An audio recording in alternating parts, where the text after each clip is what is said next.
This story comes to us from foxnews.com.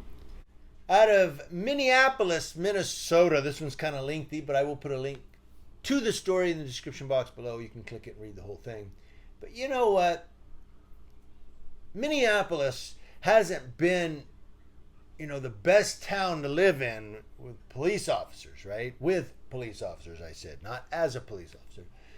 The George Floyd thing, and then there's other things that have gone on lately. And I did a couple other recent stories here where I remember when I said, the Minneapolis PD is never going to learn.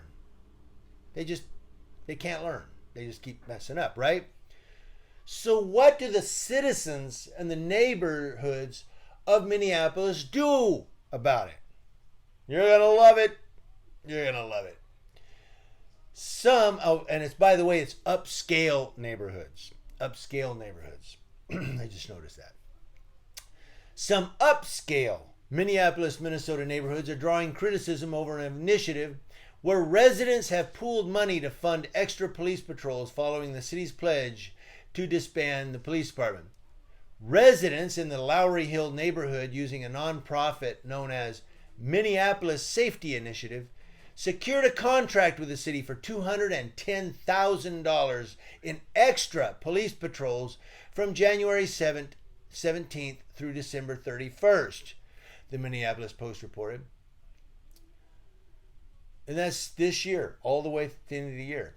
The move is a temporary measure to address the current crime wave while Minneapolis Police Department continues to rebuild full staffing levels. Now, the website suggests donations of $220 a month from residents in order for the program to achieve its desired impact. The relationship between the nonprofit and the police department is part of a contractual agreement known as the buyback program that allows the nonprofit to secure extra police presence by purchasing overtime hours for police officers. Then there's a similar program launched in downtown Minneapolis Neighborhood Association to fund additional police patrols in the downtown Mill District. And it goes down, it gives you some numbers here. It talks a lot about what's going on. People are making statements about it. The gist of this whole thing, though, is now the Lowry and the Mill, those neighborhoods, they said upscale. So anybody from Minneapolis area or Minnesota, can you tell me how rich, is that like the Beverly Hills of Minneapolis or something? But did you notice what they said, the upscale? Oh my God, honey, there's a colored fella on our street down there. We need to do a buyback program and get some more cops here. Right? That's what I'm thinking. Okay, that's just what I'm thinking. I'm serious. I was in San Bernardino once, and you know what this Hispanic guy said to me? He asked why I was recording and stuff. I said, I'm recording the cops, man. I'm trying to look out. He goes, you know where you're at, man? You're in the middle of San Bernardino. What he's really saying is, you know who these people are? Yeah. They're human beings. They're human beings. And they deserve respect. Now, I get the crime thing. Look, I get the crime thing. Here in town, we have people's cars stolen almost every week. At least one car is missing from the driveway when they get up in the morning. They go into people's yards and steal tools and break into sheds and break into garages because they want stuff to sell for the old drugs, for the methamphetamines that they have. Meth is a huge problem here in town. Methamphetamine. And so I get the crime thing. I get it.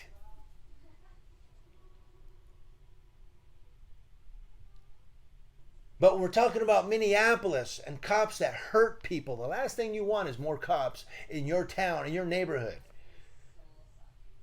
Well, they don't hurt us. Well, no, because you drive a BMW and you wear shirts with a little alligator on the chest and nice khakis with Italian shoes made of leather. I don't know. Am I being too judgmental in this video? I'm just tired of these rich upscale neighborhoods looking down, because that's kind of what this is. You might say, no, there's a lot of crime going on in these upscale neighborhoods. There's crime in every city, but the thing is, I know what goes on. When we had, before the police were encrypted here, I used to listen to the police scanner all the time. And do you know how many times the rich neighborhoods here in town would call the police and say, there's a suspicious vehicle driving up the street? I drove up the street because I saw a fire department and an ambulance, and I just wanted to see if maybe it was a police action. And as I was driving back out, it was a rich neighborhood here in town, just east of where I'm at. And I was driving out. I just drove in. I saw the ambulance in the park, and I go, okay, there's no cops. As I was driving out, I got a car behind me. I mean, he was on my ass. So I sped up a little. He sped up a little, and I stopped at a stop sign, and he stopped. And the guy was leaning out his window looking at me.